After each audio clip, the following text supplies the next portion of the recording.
Alright, Brian.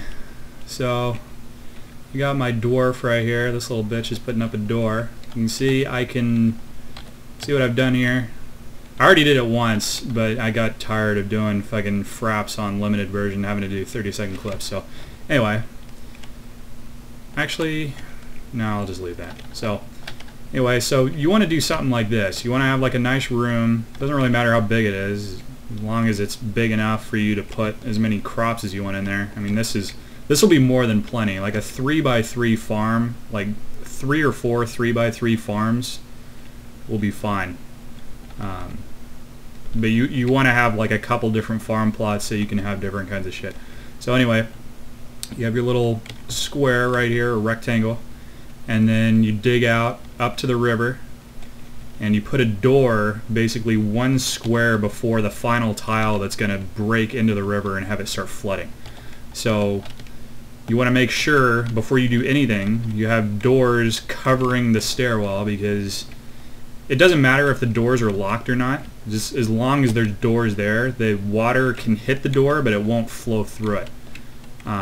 Anyway, so once you've gotten to this point, actually, why don't I just put a door right here so we can do this proper.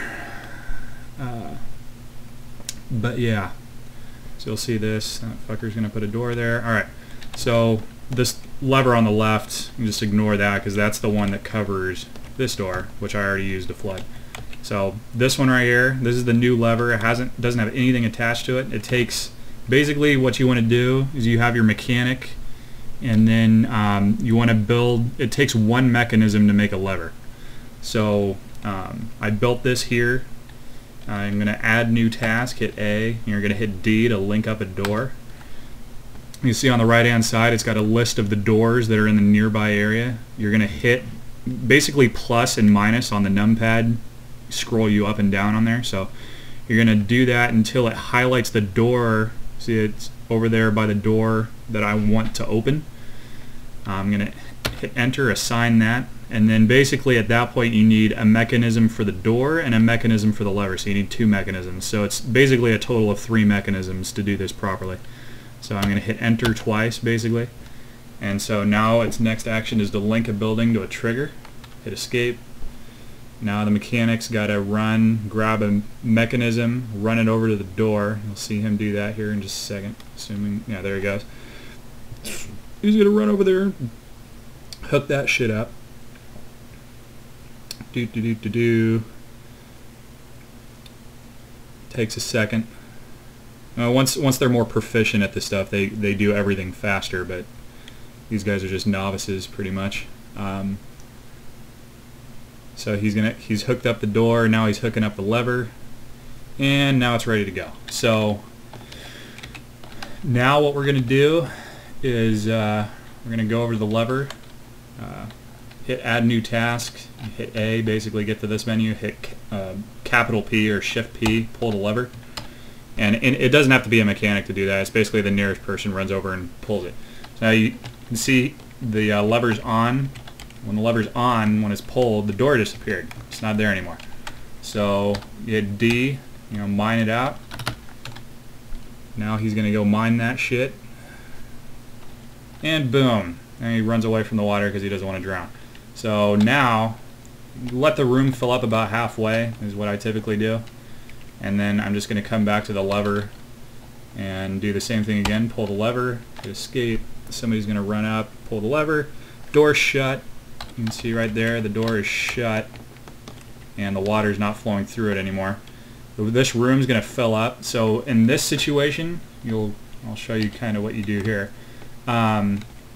What I would do is I would just probably, let's see here, I'll just mine through right here just to kind of let some of the water out. Your dwarves can run on like depth, I think up to like depth 3 they can run in it. They just don't like to, so they won't do it by default, but if you tell them to go in there, they'll do it. So, but when it gets to depth level 1, then you're good to go. It'll just, eventually it'll just sink into the ground, and you'll see it'll become this stuff right here, a small pile of mud, dusting of mud. It used to be silty clay cavern floor. but because the water was put onto it, now it's mud. And the mud stays there for forever. It never goes away. So you only have to do this once. So I guess next, basically, if you wanted, I'm not going to do it right now, I'll do it later, but you might want to block these levers off, because you could very easily, the water will never drain out of the river. It's just going to keep flowing in. So basically, if I pull these levers and just let the doors open, everything below will get flooded. You know, it won't flood upwards, it just floods downwards. So anyway, so that's that. And you can see all that stuff's like that. And then I can go like this, hit B, go to hit P, I think, yeah, for farm plot. And you're going to use UKMH to make the farm plots bigger. And just put them as close to the door as possible is what I like to do. And I just like to do like a series of them, because I like to grow different shit. Let's do this right here. P, K. Yeah. So there we go. And my farmers will come in and start planting shit. Well, they'll set up a farm plot, and then I can go like this. You can, on the right hand side, you have basically has a list of all the plants you can grow depending on what seeds you have available. Plump helmets are a good place to start. Oh shit, that's not set up. Just do plump helmets. I mean, the other ones are all just things that you want to have a little variety, or otherwise your dwarves are going to get a little upset. Over time, they won't do it. I mean, immediately they don't care, but over time they're just like, you can go into their thoughts and preferences, and they're just like, I'm getting sick of eating the same thing all the time. And so yeah, you want to mix it up. I'll make these other ones like sweet pods and dimple cups. I don't know what quarry bushes do, but yeah, just grow a little bit of everything. It's not that hard, and it takes a little while to actually have the stuff pop up so you can harvest it, but it's well worth it, and you can just keep doing it over and over and over again. Eventually you'll forget to even have to tend to your farmers. They'll just keep doing shit automatically, and just be careful you don't you can very easily, doing this kind of thing, if you make your farms too big, you can very easily, you know, produce way more food than you actually would ever need.